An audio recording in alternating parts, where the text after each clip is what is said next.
బాప్తిజం తీసుకుంది 2018లో. 18లో బాప్తిజం తీసుకున్నా కానీ సత్యం ఏమిటో నేను ఎరగలేదు. అయితే బాప్తిజం తీసుకున్న అంకల్ చెప్పారు కాబట్టి నేను బాప్తిజం తీసుకోవాలి అన్నట్టు బాప్తిజం తీసుకున్నా.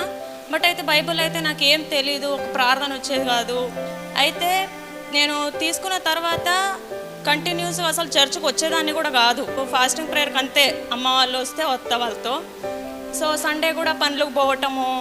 ఒక 2-3 సార్లు అంకల్ కూడా నాతో అన్నాడు, అమ్మ ఈ పని కాకపోతే నీకు వేరే దీనికంటే గొప్పదే పని దేవుడు ఇస్తాడు, అయితే చర్చ్ మానుకోవాకు వచ్చేది అని చెప్పాను. సరే అని నేను ఆ మాటని నెగ్లెక్ట్ చేశా. ఆ అంకల్ చెప్పిన మాటని ఇంపార్టెంట్గా తీసుకోలేదు నేను. బట్ నెగ్లెక్ట్ చేసిన 2023 డిసెంబర్ నెలలో నాకు డెంగ్యూ అయింది. వైట్ ప్లేట్లెట్స్ అన్నీ 35 వరకు వచ్చినాయి. 1.5 లక్ష ఉండే వైట్ ప్లేట్లెట్స్ 35,000కి వచ్చింది. టోటలీ ఇదైపోయినా, వీక్ అయిపోయినా నేను. అయితే అంకల్ ఒకరోజు అక్కడికే నేను అడ్మిట్ అయినా, హాస్పిటల్కి వచ్చిండ్రు.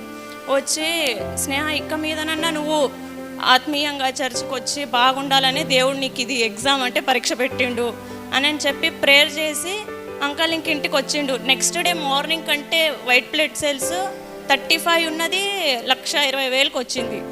అదే రోజు సాయంత్రం కంటే డిశ్చార్జ్ ఇచ్చిండ్రు.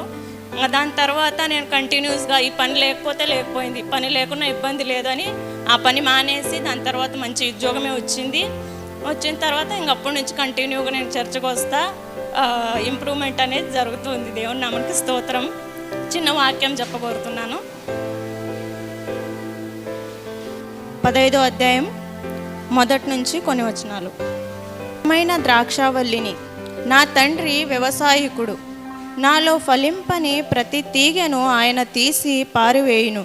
ఫలించు ప్రతి తీగ మరి ఎక్కువగా ఫలింపవలెనని దానిలోని పనికిరాని తీగలను తీసివేయును.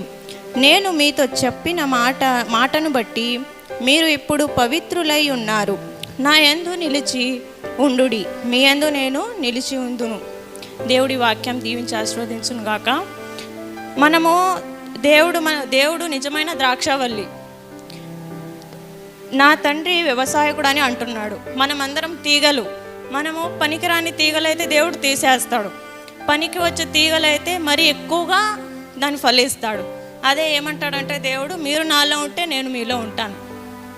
అలా మనం దేవునిలో ఉంటే ఆయన మనలో తప్పకుండా ఉంటాడు. మన విశ్వాసమే ముందుకు నడిపిస్తుంది.